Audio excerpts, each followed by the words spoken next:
Crown GK का ये modern India है। और हम लोग पढ़ रहे थे मुग़ल शासन का पतन, यानी कि मुग़ल का पतन। और ये पहला वीडियो में हम लोगों ने देख लिया था कुछ ऐसे राजाओं के बारे में। अब हम लोग जो देख रहे हैं वो है मोहम्मद शाह। अगर एक वीडियो इससे पहले भी बनाया जा चुका है मॉडर्न इंडिया का, तो आप उसे भी देख सकते हैं। इसके बाद इसे देखेंगे तो ज़्यादा समझ में आएगा। वैसे तो ये पहला टॉपिक है, मतलब मुग़ल शासन का पतन। मोहम्मद शाह या इसे रोशन अख्तर भी कहते हैं। इसका जो मूल नाम था वो रोशन अख्तर ही था। तो मोहम्मद शाह ये कह सकते हैं रोशन अख्तर, जो कि 1719 से लेकर 1738 या इसे 48 कहा जाता, 48 जो है 1719 से लेकर 1748 तक जो है इनका शासन रहा। मोहम्मद शाह 1920 में जजिया कर को अंतिम रूप से समाप्त कर दिया। मतलब पूरी तरीके से जजिया कर क्या हुआ, अंतिम रूप से समाप्त करने का काम जो है मोहम्मद शाह ने किया। मोहम्मद शाह निज़ामुल मुल्क के नेतृत्व में 1722 ईस्वी में सैयद बंधुओं की हत्या करवा दी। जो सैयद बंधु थे उनकी हत्या करवा देता है। सैयद बंधु आपको पता ही होगा, पिछला वीडियो आप देख सकते हैं। किंग मेकर की भूमिका निभाता था ये, किंग मेकर बन चुका था सैयद बंधु। बल्कि इसी के ऑर्डर पर ही अगला राजा कौन बनेगा ये तय होता था, सैयद बंधु। तो इसकी हत्या करवा दी। निज़ामुल मुल्क चिंगिज़ खान ने हैदराबाद के स्वतंत्र आसफ जाही वंश की नींव डाली। तो अब देखिए क्या होता है कि मोहम्मद शाह जो होते हैं वो एक्चुअली में पहले तो इनसे काफ़ी अच्छी दोस्ती होती है निज़ामुल मुल्क का। तो निज़ामुल मुल्क के नेतृत्व में सैयद बंधु की हत्या करवा दी। लेकिन फिर निज़ामुल मुल्क से जो है इनका संबंध जो है थोड़ा बिगड़ जाता है। और बिगड़ जाने के कारण क्या होता है कि ये साउथ इंडिया की ओर चले जाते हैं। गोलकुंडा, जो आपको पता होगा, गोलकुंडा का एरिया में चले जाते हैं। और गोलकुंडा के एरिया में हैदराबाद की नींव वहाँ रखते हैं। हैदराबाद, ठीक है, हैदराबाद की नींव जो है वो निज़ामुल मुल्क चिंगिज़ खान ने ही की थी, है ना, आसफ जाही वंश। और जो नया जो एक स्वतंत्र राज्य जो एक स्थापित करते हैं, उस स्वतंत्र राज्य का जो वंशज होता है वो होता है आसफ जाही वंश की नींव डालती है। इसी काल में क्या होता है, देखिए अब धीरे धीरे पतन होना शुरू हो रहा है। तो जितने भी इसके कंट्रोल में जितने भी प्रांत थे, अब वो सारे प्रांत क्या कर रहे हैं, अपने आप को स्वतंत्र कर रहे हैं। तो स्वतंत्र कर रहे हैं तो पहला तो आपको देख ही दिख रहा यहाँ है कि निज़ामुल मुल्क चिंगिज़ खान ने हैदराबाद को स्वतंत्र करवा दिया, अपना एक अलग राज्य बना लिया। फिर इसी काल में पहले ये मुग़ल के अंदर ही होते थे, लेकिन अब जो है अब एक अलग राज्य बन गया है। अवध की बात करें तो अवध में सादत खान ने अपना अवध का एरिया जो है वो सादत खान ने अलग करवा लिया। बंगाल में मुर्शीद कुली खान ने करवा लिया। भरतपुर मथुरा में बदन सिंह ने करवा लिया। गंगा यमुना का द्वाब का क्षेत्र जो है वो रोहेलखंड के नाम से जाने लगा, है ना। फिर है फर्रुखाबाद में बंगस नवाबों ने अपनी सत्ता को स्थापना कर ली। तो फर्रुखाबाद में क्या किया कि बंगस नवाबों ने अपनी स्वतंत्र सत्ता का स्थापना कर ली। फिर आगे देखते हैं, आगे क्या है। 1739 में नादिर शाह, फारस का राजा, ठीक है, फारस का राजा मतलब कि आज का ईरान, ने भारत पर आक्रमण किया।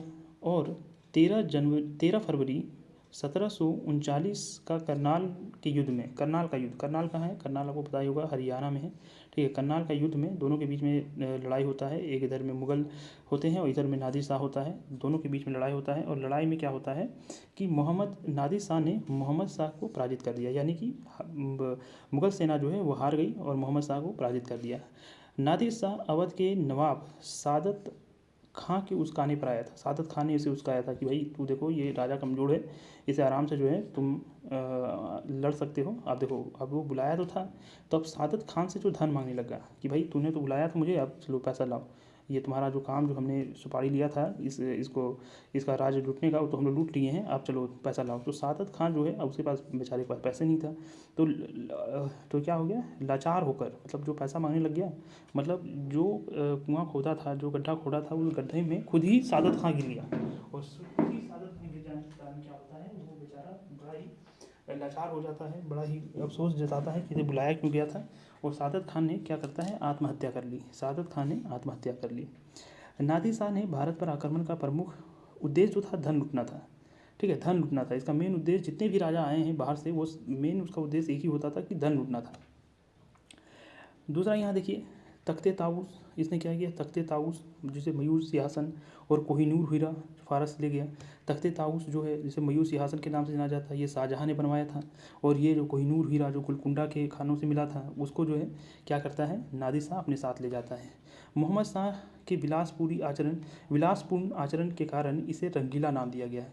बड़ा ही विलासी राजा था ये, और इसी विलासीपन को देखते हुए इनको रंगीला राजा के नाम से दिया जाता है। तो कई बार पूछा जाता है, बताइए रंगीला किसका उपनाम है, तो आपको याद रखना है मोहम्मद शाह का नाम है। और मोहम्मद शाह का मूल नाम क्या है, तो रोशन अख्तर नाम है। अब हम अगले राजा की ओर बढ़ते हैं। अगला जो राजा बना वो था अहमद शाह। अहमद शाह कब बनता है, 1748 से लेकर 1758 तक इनका रेंज रहता है। और इस अवधि में सूबेदार जो होते हैं सफदरजंग, ठीक है, सफदरजंग, इसका जो एक सूबेदार होता है सफदरजंग को अपना वजीर बनाया, ठीक है, वजीर नियुक्त किया। और अहमद शाह के शासनकाल में अहमद शाह अब्दाली, ठीक है, देखिए अहमद शाह के काल में अहमद शाह अब्दाली जिसे दुर्रानी अर्थात युग का मोती, ठीक है, देखिए आप ये अहमद शाह अब्दाली जो है वो कह सकते हैं फादर है। जैसे हमारे देश के अंदर महात्मा गांधी हैं फादर ऑफ नेशन, उसी तरह से फादर ऑफ अफ़गानिस्तान जो है, जो अफ़गानिस्तान राष्ट्र का अगर फादर माना जाता है तो उसे माना जाता है अहमद शाह अब्दाली को।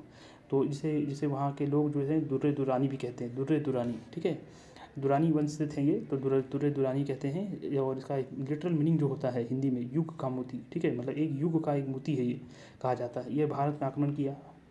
अब ये जो अहमद शाह अब्दाली जो था वो नादिर शाह का ही सेना में ये काम करता था। अहमद शाह अब्दाली का ही कह सकते हैं कि अहमद शाह जाने के बाद जो है नादिर शाह जाने के बाद जो है अहमद शाह अब्दाली ही अगला राजा बनता है। और अहमद शाह जो है क्या करता है, अहमद शाह अब्दाली जो है अहमद शाह पर आक्रमण करता है। तो एक इधर अहमद शाह मुगल शासक है और एक अहमद शाह जो है बाहर से आया हुआ अफ़गानी है। मोती का युग कहा जाता है, उसे भारत पर आक्रमण हुआ। अहमद शाह के समय अब्दाली ने 5 बार, ठीक है, 5 बार जो है 1748 से लेकर 48 से लेकर 54 के बीच में अहमद शाह अब्दाली ने 5 बार भारत पर आक्रमण किया। और उसने कुल मिलाकर 7 बार, टोटल जो है 7 बार आक्रमण किया। और लेकिन जो है इसके रेंज में अहमद शाह अब्दाली के रेंज में आप देख सकते हैं कितने बार कर रहा है, तो 5 बार जो है कर रहा है। टोटल जो है 7 बार इन्होंने आक्रमण किया। अगला जो राजा बनता है, अगला राजा है आलमगीर द्वितीय, जो कि 1754 से लेकर 1759 तक इनका रहता है। वजीर इमाद की मदद से अहमद शाह को अपदस्थ कर जहांदार का पुत्र हमने देखा था प्रीवियस ईयर में कि जहांदार नाम का एक राजा जो होता है बहादुर शाह के बाद जहांदार शाही बनता है, उसका पुत्र जिसका नाम है अजीजुद्दीन जो है आलमगीर द्वितीय की उपाधि के साथ मुगल बादशाह बनता है। तो अगला राजा आलमगीर द्वितीय, इसके बारे में कुछ ज़्यादा खास है नहीं, आप देख सकते हैं जितना लिखा गया है इससे ज़्यादा कुछ है ही नहीं। आलमगीर द्वितीय जो है किसका बेटा है, जहांदार का बेटा है जिसका नाम है अजीजुद्दीन। और अजीजुद्दीन जो है अहमद आलमगीर द्वितीय की उपाधि के साथ ये मुगल बादशाह बनता है। फिर हम आगे देखते हैं, अगला जो राजा होगा वो है शाह आलम द्वितीय, जो कि 1759 से लेकर 1806 ईस्वी। शाह आलम के काल में बक्सर का युद्ध होता है। शाह आलम के युद्ध में ही क्या होता है, बक्सर का युद्ध होता है, जो कि 1764 में यानी कि 1764 में हुआ। इसने अंग्रेजों के हेक्टर मुनरो के नेतृत्व में मुगल सेना अवध का नवाब जिसका नाम है शुजाउल-दौला के संग और बंगाल के अपदस्थ नेता मीर कासिम की संयुक्त सेना को पराजित किया, है ना। तो क्या होता है कि आपको पता होना चाहिए बक्सर का युद्ध काफ़ी इंपॉर्टेंट एक बक्सर का युद्ध है। इस युद्ध में क्या होता है कि तीन जो भारतीय शासक होते हैं, एक होता है आपका अवध का नवाब जिसका नाम है शुजाउद्दौला, दूसरा होता है हमारे शाह आलम द्वितीय जो कि दिल्ली का राजा है ये, ठीक है, दिल्ली जो क्षेत्र इसके पास है, अवध का जो है सिराजुद्दौला है। और मीर कासिम जो है वो अपदस्थ राजा है, ये बंगाल का राजा हुआ करता था, नवाब हुआ करता था, लेकिन अंग्रेज़ों ने इसे मार भगाया। तो इन तीनों के साथ मिल के अंग्रेज़ से लड़ने की कोशिश किया जाता है। और अंग्रेज़ से लड़ते हैं तो ये तीनों का इधर में 3 नेतृत्व हैं, एक तरफ 3 है आदमी, 3 तरफ हैं, और एक जो है वो क्या है, अंग्रेज है जिसका नाम है हेक्टर मुनरो। और इन तीनों राजा जो है एक साथ लड़ते हैं। और इसमें क्या होता है कि हेक्टर मुनरो ने इन तीनों को हरा देते हैं, ठीक है। तो याद रखना है सभी चीज़ों को। पहला है कि उस समय जो मुगल शासक हुआ करते थे शाह आलम, दिल्ली में ये रूल किया करते थे। दूसरा है शुजाउल-दौला जो कि अवध का राजा था। और मीर कासिम जो अपदस्थ राजा था, ये अपदस्थ नवाब था, वो जो है तीनों मिलके हेक्टर मुनरो से लड़ते हैं। इस पराजय के साथ शाह आलम द्वितीय ने बंगाल के गवर्नर रॉबर्ट क्लाइव के साथ इलाहाबाद की संधि की। तो क्या होता है कि इस लड़ाई को जो है ख़त्म होता है इलाहाबाद की संधि के साथ, जो कि 1765 में की गई करनी पड़ी थी। और इसके तहत मुगल ने जो है 1765 से लेकर 72 तक अंग्रेज़ों के संरक्षण में इलाहाबाद में, तो मुगल सम्राट जो होता है वो क्या करता है, दिल्ली छोड़ के कहाँ आ जाता है, वो आ जाता है इलाहाबाद। और इलाहाबाद में लगभग 1765 से लेकर 1772 तक वो इलाहाबाद में ही रहता है। फिर मराठा सरदार जो है जिसका नाम है महादजी सिंधिया, महादजी सिंधिया ने 1772 में एक बार फिर शाह आलम द्वितीय को राजधानी दिल्ली मुगल शासन में बैठा दिया। तो फिर जो है महादजी सिंधिया जो है, जो कि 1772 में क्या करता है कि शाह आलम को, जो कि इलाहाबाद में भी रह रहे थे, उनको जो है फिर से राजधानी दिल्ली पर सिंहासन पर बैठा देते हैं। और इसके बाद क्या होता है, इसके बाद जो है शाह आलम टू के शासनकाल में 1761 में पानीपत का तीसरा लड़ाई लड़ा जाता है। तो शाह आलम द्वितीय के समय में क्या होता है कि 1761 का पानीपत का तीसरा लड़ाई मराठा और अहमद शाह अब्दाली के बीच में हुआ। इसमें शाह आलम द्वितीय जो है, इसका मूल नाम आलम, देखिए यहाँ थोड़ा दिया नहीं है, ये 1761 में पानीपत का जो लड़ाई होता है तीसरा लड़ाई, वो मराठा और अहमद शाह के बीच में होता है, जिसमें से अहमद शाह अब्दाली जो है जीत जाता है और मराठा हार जाते हैं। और मराठा का पतन जो है यहीं से शुरू हो जाता है। इसी लड़ाई के हारने के बाद मराठा जो है वीक होना शुरू हो जाता है। बहुत बड़ा एक सम्राट क्रिएट कर लिए थे, लेकिन धीरे धीरे ये वीक होना शुरू हो जाता है। शाह आलम द्वितीय जो है, जिसका मूल नाम जो है अली गौहर था, शाह आलम द्वितीय जिसका अली नाम क्या था, अली गौहर था, अली गौहर था, इसका मूल नाम अली गौहर था, के समय में जनरल लेक ने दौलत राव सिंधिया को पराजित कर दिया। तो जिसके बदौलत पे ये राजा बना था, जैसे सिंधिया के बदौलत पे दौलत राव सिंधिया को अंग्रेज़ों ने पराजित कर दिया। जनरल लेक ने दौलत खान सिंधिया को पराजित कर दिया और 1803 ईस्वी में दिल्ली पर अधिकार कर लिया। तो 1803 में जो है दिल्ली पर अधिकार कर लेता है, ठीक है, क्योंकि अभी जो है इसको कह सकते हैं कि मुगल साम्राज्य शाह आलम टू को संरक्षण देने का काम कर रहा था मराठा राजा, जिसका नाम था दौलत राव सिंधिया। और दौलत राव सिंधिया को 1803 में हरा देता है अंग्रेज का जो नेतृत्व कर रहा होता है वो जनरल लेक होते हैं। और क्या करता है कि दिल्ली पर पूरी तरह से अधीनता स्वीकार। तो कई बार ये क्वेश्चन पूछा गया है, एक बार ये क्वेश्चन पूछा गया, कई बार नहीं, एक बार मुझे याद है कि एक बार क्वेश्चन पूछा गया कि बताइए दिल्ली में अंग्रेज़ों ने कब पूरी तरह से अधिकार कर लिया था। तो 1803 में, ठीक है, 1803 में दिल्ली पर अधिकार कर लिया है। अब है अकबर द्वितीय, ठीक है, अकबर द्वितीय जो कि 1806 से लेकर 1837 यह अंग्रेज़ों के संरक्षण में शासक बना, ठीक है, अंग्रेज़ों के संरक्षण में, क्योंकि अब तो पूरी तरह से दिल्ली जो है कैप्चर कर लिया है अंग्रेज़ों ने। तो अब क्या करेगा कि अंग्रेज़ जिसे चाहेगा उसे राजा बनाएगा, तो उसी का संरक्षण में अगला राजा बनता है। हिंदुस्तान प्रथम बनने वाला, अंग्रेज़ों की संरक्षण में शासक बनने वाला हिंदुस्तान का प्रथम बादशाह था ये, ठीक है। हिंदुस्तान का प्रथम बादशाह अगर पूछा जाए कि अंग्रेज़ों की संरक्षण में भारत में शासक बनने वाला प्रथम शासक कौन था या सब बादशाह कौन था, तो कौन था, देखिए बादशाह आप कहेंगे, शासक तो नहीं कहेंगे, क्योंकि अब शासन तो इसका खत्म हो गया, अब ये शासन नहीं कर सकता, सिर्फ ये बादशाह राजा फॉर्मेलिटी वाला राजा बनेगा हिंदुस्तान में। तो ये था अकबर द्वितीय। उसने लिखा है, बल्कि ये यहाँ होना चाहिए इसने, ठीक है, यहाँ जो होना चाहिए था इसको कि इसने, एक सेकेंड, इसने क्या किया है, इसने राम मोहन राय को राजा की उपाधि दी है। तो हम लोग राम मोहन रॉय को जानते हैं, राम मोहन रॉय के नाम से नहीं जानते, बल्कि राजा राम मोहन रॉय के नाम से जानते हैं। तो ये जो राजा की जो उपाधि है वो एक्चुअली में अकबर द्वितीय ने ही दिया था, अकबर द्वितीय ने। और किस लिए दिया था, क्योंकि राजा राम मोहन जो है हिंदी इंग्लिश भाषा को जानते थे, अंग्रेज़ों से इनका काफ़ी अच्छा संबंध था।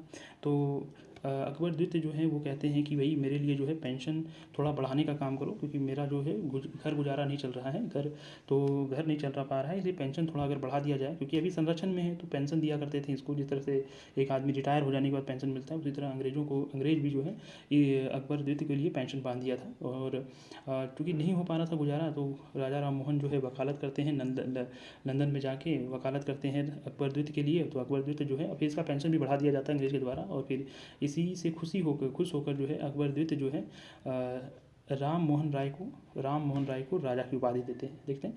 और अभी तो ऐसा हो गया है कि राम मोहन रॉय के नाम से कोई नहीं जानता है, हर कोई जानता है राजा राम मोहन रॉय, है ना, राजा राम मोहन रॉय, लेकिन राजा जो है इसको बाद में लगा है ना, नाम लगाने वाले कौन है, अकबर द्वितीय जी। फिर अगला जो राजा बनता है वो है बहादुर शाह द्वितीय, ये अंतिम राजा हैं, ठीक है, ये अंतिम राजा हैं। देखिए यहाँ लिखा हुआ है, यह अंतिम मुगल सम्राट, प्रसिद्ध शायर होने के कारण इसे जफ़र भी लगाया जाता है। तो जो शायर वगैरह करते हैं उसे जफ़र भी लगाया जाता है ना, प्रसिद्ध शायर होने के कारण इसे जफ़र भी कहा जाता है। फिर है 1857 के विद्रोह में विद्रोहियों का साथ देने के कारण अंग्रेज़ सरकार ने उसे गिरफ्तार कर लिया। देखिए यहाँ गलत लिखता है, उसे है नहीं, इसे गिरफ्तार कर लिया, ठीक है। और रंगून निर्वासित कर दिया, है ना, रंगून निर्वासित कर दिया, जहाँ 1862 में इसकी मृत्यु हो गई, ठीक है। उसकी लिखा है उसकी मृत्यु हो गई, यानी कि इसकी मृत्यु हो गई। बहादुर शाह द्वितीय ये अंतिम राजा थे, जो कि बहादुर शाह द्वितीय, जो कि क्या है 58 में इसको गिरफ्तार कर लिया जाता है। और गिरफ्तार करने के बाद रंगून यानी कि म्यांमार भेज दिया जाता है। और म्यांमार भेजने के बाद उनकी जो है वहाँ मृत्यु हो जाती है 1862 में इसकी मृत्यु हो जाती है। तो इस तरह से क्या होता है कि हमारा जो है पतन, आप देख रहे हैं कि पूरी तरह से मुग़ल पतन जो हो जाता है, मुग़लों का पतन जो हो जाता है। और मुग़लों का पतन होने के कारण अब अंग्रेज़ जो है अपना रूल रेगुलेशन लाएंगे। और हम लोग अगले वीडियो में देखेंगे कि मुग़ल पतन के बाद हमें क्या पढ़ना है, अगला टॉपिक क्या होगा। टोटल जो है 9 टॉपिक हैं, और इसमें से हमने पहला टॉपिक जो है कंप्लीट कर दिया है। 2 वीडियोज़ हैं पहला टॉपिक का। अगला जो टॉपिक होगा वो हमारा लगता है मुग़ल अंग्रेजी शासन के बारे में हम लोग पढ़ेंगे। तो अगले वीडियो तो बने रहिए। और हम लोग क्या कवर कर रहे हैं, तो हम लोग कर रहे हैं क्राउन का जीके कवर कर रहे हैं, जो रितेश पांडे ने लिखा है। और ये मॉडर्न इंडिया है। इससे पहले हम लोगों ने मिडाइवल इंडिया यानी कि मध्यकालीन भारत के बारे में भी हमने शुरू किया है वीडियो को, तो उस वीडियो को भी देखें, आपको ज़्यादा आइडिया होगा। और चलिए, तो आज के लिए इतना ही, मिलते हैं अगले वीडियो में।